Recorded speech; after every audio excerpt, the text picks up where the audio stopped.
Assalamualaikum warahmatullahi wabarakatuh.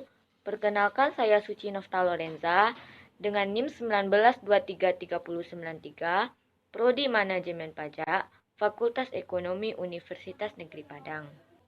Pada pertemuan 3, pada mata kuliah pemeriksaan pajak, saya akan membahas tentang surat pemberitahuan atau yang disebut dengan SPT. Yang pertama, definisi atau pengertian SPT.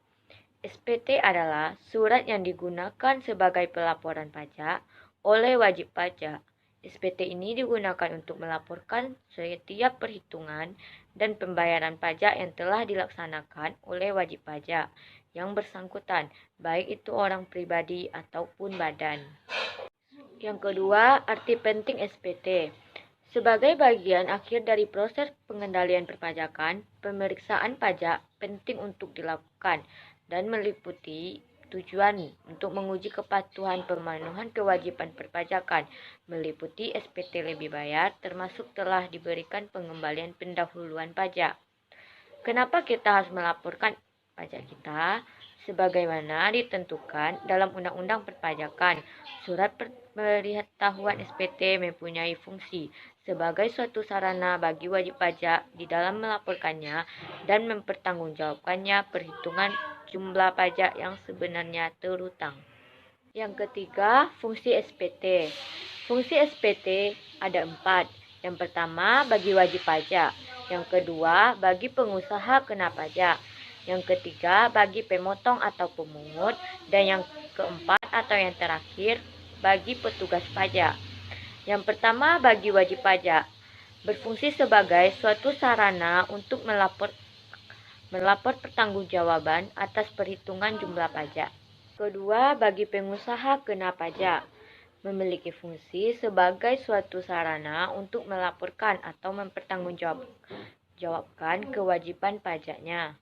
Yaitu bagi petugas pajak, SPT memiliki fungsi sebagai suatu sarana untuk menguji kepatuhan wajib pajak. Hal ini ditujukan dalam rangka melaksanakan serta menjalankan fungsi pengawasan. Yang keempat, jenis-jenis SPT. Jenis SPT terbagi atas 2. Yang pertama, SPT masa, dan kedua, SPT tahunan. SPT masa digunakan untuk melaporkan pajaknya dalam kurun waktu tertentu atau bulan. Jenis pajak yang dilaporkan harus setiap bulan melalui masa SPT. Kedua, SPT tahunan. Sesuai dengan namanya, SPT tahunan wajib disetujui setiap tahun atau pada akhir tahun pajak. SPT tahunan terbagi menjadi 2 kategori, yaitu SPT tahunan perorangan dan yang kedua SPT tahunan badan. Yang kelima, ketentuan pokok SPT. Ketentuan pokok SPT ada 13. Yang pertama, kewajiban peng-SPT. Yang kedua, bahasa SPT. Yang ketiga, penandatanganan SPT. Yang keempat, cara mendapatkan formulir SPT. Yang kelima, batas waktu penyampaian SPT. Yang keenam, perpanjangan waktu penyampaian SPT tahunan. Yang ketujuh, wajib pajak tertentu yang dikecualikan dari kewajiban menyampaikan SPT. Yang kedelapan, kapan SPT dianggap tidak disampaikan. Yang ke-9, lampiran SPT. Yang ke-10, penyampaian SPT. Yang ke-11, pembetulan SPT. Yang ke-12, pengungkapan ketidakbenaran pengisian SPT. Dan yang terakhir atau yang 13, ESPT. Yang ke-6, sanksi terkait SPT. Sanksi terkait SPT terbagi atas 2. Yang pertama, sanksi administrasi atau ADM. Yang kedua, sanksi pidana. Batas laporan akhir surat pemberitahuan SPT tahunan pribadi adalah paling lambat 3 bulan setelah tahun pajak berakhir. Dan yang kedua, sanksi pidana, yaitu paling singkat 6 bulan atau paling lama 6 tahun.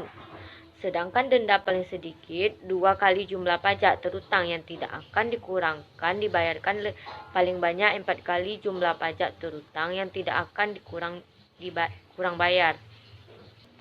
Baiklah, sekian pembacaan materi dari saya tentang surat pemberitahuan atau SPT.